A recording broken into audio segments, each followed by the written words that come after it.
Hello বন্ধুরা, গ্রামের রান্না পিয়ালির সঙ্গে সকলকে স্বাগত জানাচ্ছি। আজকে দেখো দুটো পেঁপে এনেছে, আর এই পেঁপেগুলো কিন্তু আমাদের গাছ থেকে পেরে এনেছে।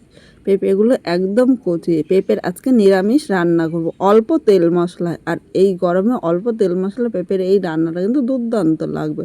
প্রথমে আমি পেঁপেটা কেটে নেব, পেঁপের পেছনের অংশটা কেটে নিলাম। এবার পেঁপের এই সবুজ খোসাটা কিন্তু একটু ডিপ করে কেটে পরিষ্কার করে নিতে হবে, কারণ পেঁপের গায়ে সবুজ অংশটা থাকলে কিন্তু পরে ভালো লাগবে না খেতে, একটু তিত করে ভাব হবে। তাই পেঁপেটা ভালো করে পরিষ্কার করে নিয়েছি। এবার পেঁপেটা মাঝখান থেকে কেটে নিলাম। এবার পেঁপের ভেতরের দেখো এই অংশগুলো আমি এইভাবে পরিষ্কার করে নিয়েছি। তোমরা যখনই কাটবে পেঁপেটা কিন্তু ভালো করে পরিষ্কার করে নেবে, কারণ ভেতরে এই আঁশ থাকলে কিন্তু ভালো লাগবে না। এবার পেঁপেটা আমি দেখো এরকম মাঝারি, মানে খুব বেশি বড় না, যেহেতু ছোটো পেঁপে তাই আমি একটা পেঁপে থেকে 3 পিস করে নেব। পেঁপেটা তোমরা কম বেশি করে নিয়ে নিতে পারো। এই গরমে তো অনেকে অনেক রকম রান্না খায়, কিন্তু একদম মানে অল্প তেল মশলা এইভাবে যে কোনো নিরামিষ দিনে পেঁপেটা রান্না করে দেখতে পারো, খেতে কিন্তু দুর্দান্ত লাগবে। এটা তোমরা ভাত বা রুটির যেরকম পছন্দ হয় সেরকমই কিন্তু তোমরা খেতে পারো। প্রথমে এইভাবে আমি পুরো পেঁপেগুলো আমি কেটে নেব। এখানে দেখো পেঁপেটা কেটে নিয়েছে, আর এর সাথে আলুও কেটে নিয়েছে। আলুটা কিন্তু এরকম ডুমো ডুমো, মানে পেঁপেটা যেরকম কেটেছি একই সাইজের আলু কেটেছি, কারণ আলু ও পেঁপে একই সময় কিন্তু সেদ্ধ হয়, তাই কিন্তু কোনোটা ছোট বড় কাটা যাবে না।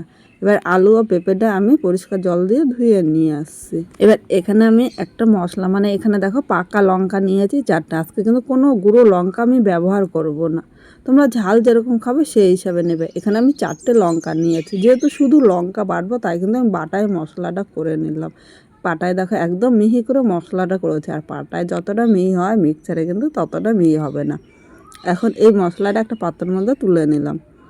এবার মূল রান্নায় চলে আসলাম। এদিকে কড়াই বসিয়ে দিয়েছি, কড়াইয়ের মধ্যে আমি তেল দিয়ে দিলাম। এই রান্নায় কিন্তু খুব বেশি তেল লাগে না। তেলটা এখানে গরম হয়ে গিয়েছে। এবার এখানে কেটে রাখা আলু ও পেঁপেটা আমি নিয়ে নিলাম। এর মধ্যে স্বাদ অনুযায়ী লবণ দিয়ে দিলাম। এখন লবণটা এর সাথে নেড়ে চেড়ে মিডিয়াম আগুনে আলু ও পেঁপেটা ভাজতে হবে। খুব জোরে আগুন দেওয়া যাবে না কিন্তু, তাহলে পেঁপে ও আলুটা উপর দিয়ে ভাজা হবে আর ভেতরে কাঁচা থাকবে, তখন কিন্তু খেতে ভালো লাগবে না। এইভাবে মিডিয়াম আগুনে আমি ভেজে নেব। এখন ঢাকা দিয়ে 1 মিনিট এইভাবে আমি রেখে দিলাম।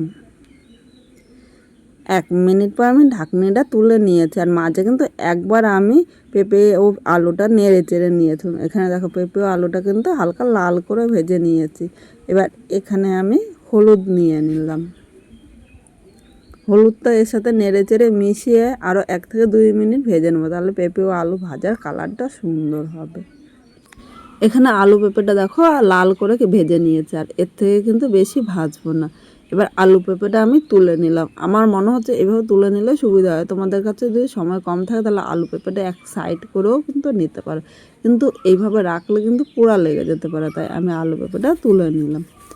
কড়াইতে আর সামান্য একটু তেল দিলাম। এই রান্নায় কিন্তু খুব বেশি তেল লাগে না, দেখো অল্প তেলে কিন্তু আলু পেঁপেটা ভাজা হয়ে গিয়েছে।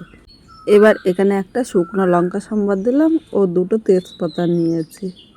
1/2 চামচ জিরে সম্বাদ দিলাম। 1 সেকেন্ড ভেজে নেব। এবার এখানে আমি যে লঙ্কাটা বেটে নিয়েছি এর মধ্যে নিয়ে নিলাম। এর সাথে আমি আলাদা করে আদা বেটেছি, সেই ভিডিওটা দেখানো হয়নি। এখানে 1/2 চামচ আদা বাটা নিয়ে নিলাম। এবার এর মধ্যে সামান্য একটু জল দিয়ে দিলাম। এই জলটা দিয়ে মশলা কষালে, মশলা কষানো যত সুন্দর হবে যে কোনো রান্না খেতে কিন্তু ততটাই ভালো লাগবে। সব কিছু নেড়ে চেড়ে মিশিয়ে নিয়েছি। এবার এর মধ্যে দেখো একটা মাঝারি সাইজের টমেটো নিয়ে নিলাম। এর সাথে সামান্য একটু লবণ দিলাম। এবার মশলার সাথে ভালো করে নেড়ে চেড়ে মিশিয়ে নিয়েছি। আমি ততক্ষণে মশলাটা কষাবো যতক্ষণ না মশলা কাঁচা গন্ধ চলে যায়। আর মশলার এই কাঁচা গন্ধ যেতে যেতে মশলার সাথে টমেটোটাও কিন্তু খুব সুন্দরভাবে মিশে যাবে। এখন আমি ঢাকা দিয়ে 1 মিনিট রাখবো, তাহলে টমেটোটা কিন্তু তাড়াতাড়ি নরম হয়ে যাবে। 1 মিনিট পর আমি ঢাকনিটা তুলে নিলাম। এখানে দেখো মশলাটা কষানো হয়েছে আর মশলা থেকে তেলও ছেড়ে দিয়েছে।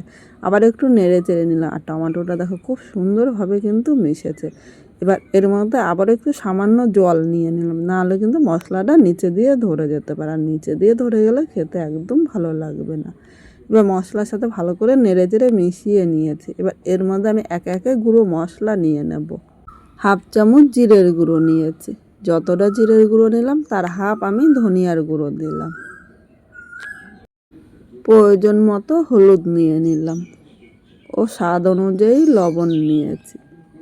এখন আবারও মিডিয়াম আগুনে মশলাটা কষাবো। এইভাবে 2 থেকে 3 মিনিট মশলাটা কষিয়ে নেব যতক্ষণ না মশলা থেকে তেল ছাড়ে। আর এইভাবে রান্না করলে কিন্তু দুর্দান্ত লাগবে। দেখো খুব বেশি কিন্তু তেল মশলা দিইনি, অল্প তেল মশলা কিন্তু তোমাদের সাথে আজকে রান্নাটা শেয়ার করছি।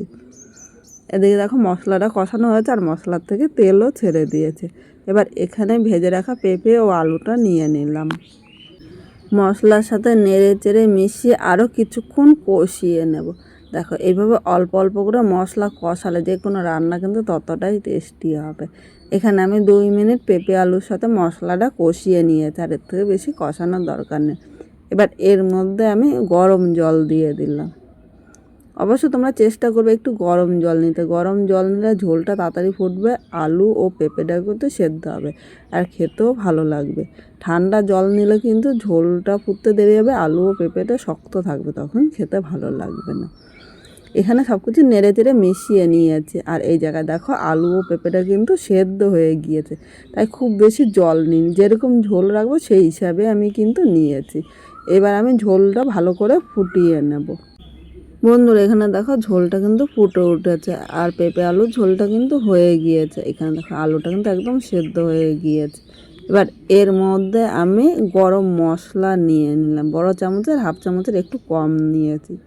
এখন আমি গরম মশলাটা এর সাথে নেড়ে চেড়ে মিশিয়ে নিলাম। এখন কিন্তু উনানের আগুনটা একদম বন্ধ করে দিয়েছি। এবার ঢাকা দিয়ে 1 মিনিট স্ট্যান্ডিং টাইমে রেখে দিলাম। 1 মিনিট পর নামিয়ে নিয়েছি। আজকে খুব সাধারণভাবে এই পেঁপে আলু ঝোলটা রান্না করেছি। তোমাদের কীরকম লাগলো কমেন্ট করে জানাতে কিন্তু ভুলো না। নতুন কোনো বন্ধু এই ভিডিওটি দেখতে আসলে ভালো লাগলো একটা লাইক শেয়ার ও কমেন্ট করো ও সাবস্ক্রাইব করে পাশে থেকো, যাতে নতুন নতুন ভিডিও আপলোড করলে সবার আগে নোটিফিকেশান আপনার কাছে পৌঁছিয়ে যায়।